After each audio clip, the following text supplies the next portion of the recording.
સાવરકુંડલા શહેરમાં વન પ્રકૃતિ charitable trust દ્વારા 12,000 માળા લગાવવાનો કાર્યક્રમનું આયોજન કરાયું છે, જેમાં વન પ્રકૃતિ ચેરિટેબલ ટ્રસ્ટ દ્વારા અલગ અલગ વિસ્તારની અંદર ચકલીઓના માળા આપવામાં આવે છે અને સાથે જ પીવાના પાણીના કુંડાઓનું પણ વિતરણ કરવામાં આવે છે.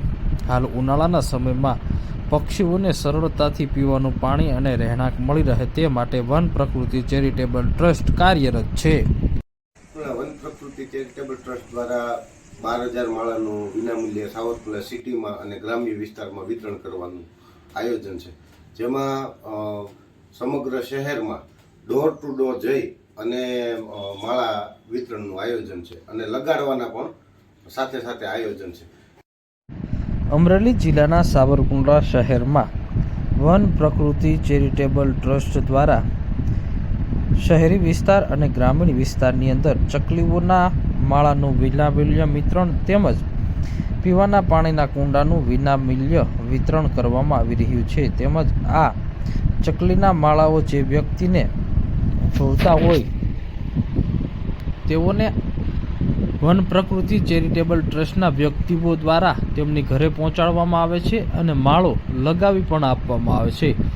12,000થી વધુ માળાઓનું વિતરણ અને માળાઓ લગાવવાની કામગીરી હાલ કરવામાં આવી રહી છે.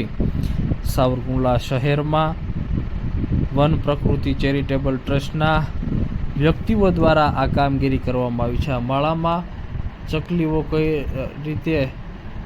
ચકલીનો માળો કઈ રીતે લગાડવો તેમજ આ ચકલીઓનો વિશેષતાઓ તેમજ અલગ અલગ વિશેષ વસ્તુઓ પણ આ માળામાં દર્શાવવામાં આવી છે.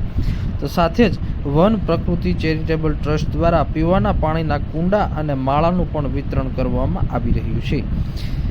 અમરેલી જિલ્લાના સાવરકુંડલા શહેરી વિસ્તારની અંદર તેમજ સાવરકુંડલા તાલુકાના ગ્રામીણ વિસ્તારની અંદર પણ વન પ્રકૃતિ ચેરિટેબલ ટ્રસ્ટ દ્વારા આ માળાનું વિતરણ કરવામાં આવી રહ્યું છે.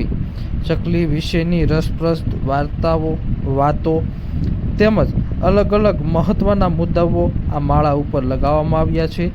હાલના સમયની અંદર ઉનાળાના સમયમાં સરળતાથી પીવાનું પાણી મળી રહે તે માટે કુંડાઓ પણ આપવામાં આવી રહ્યા છે. 1200થી વધુ પીવાના પાણીના કુંડાઓ આપવામાં આવી રહ્યા છે અને સાથે જ આ માળાનું પણ વિતરણ હાલ કરવામાં આવી રહ્યું છે. સાવરકુંડલા શહેર તેમજ ગ્રામીણ વિસ્તારની અંદર વસતા લોકોને આ માળા આપવામાં આવી રહ્યા છે. વન પ્રકૃતિ ચેરિટેબલ ટ્રસ્ટ દ્વારા આ દર વર્ષે કાર્ય કરવામાં આવી રહ્યું છે.